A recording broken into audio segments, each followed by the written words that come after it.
નમસ્કાર, હું છું આપના સાથે ઈશા દુબે। આપ જોઈ રહ્યા છો જનસાક્ષી ન્યૂઝ। નજર કરીએ આજના મુખ્ય સમાચારો પર।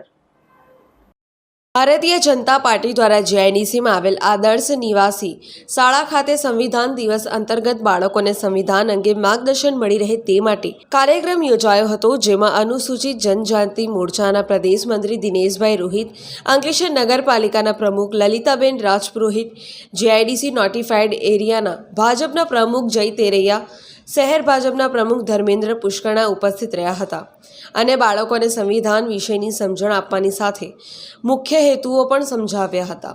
આ અવસરે ડૉક્ટર બાબા સાહેબ આંબેડકરજીની પ્રતિમાને ભાવપૂર્ણ પુષ્પાંજલિ અર્પણ કરી ભારતીયતા આપણો રાષ્ટ્રીય ધર્મ છે અને સંવિધાન આપણો ધર્મ ગ્રંથ, આ ગૌરવશાળી ગ્રંથના મૂલ્યોને ઉજાગર કરવાનો અવસર એટલે સંવિધાન ગૌરવ અભિયાન। આ કાર્યક્રમ દરમિયાન ભારતીય જનતા પાર્ટીની મહિલા કાર્યકરો, યુવા કાર્યકરો હાજર રહ્યા હતા।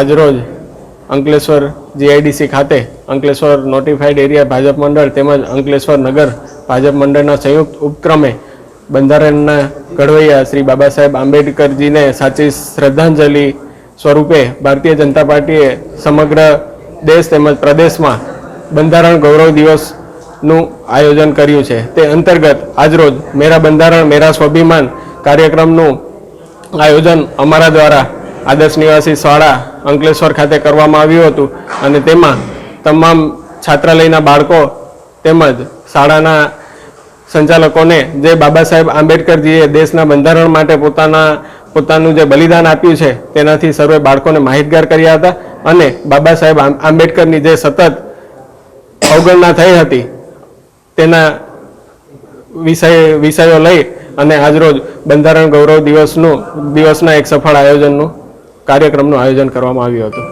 પિન્ટુ મોદી, જનસાક્ષી ન્યૂઝ, અંકલેશ્વર।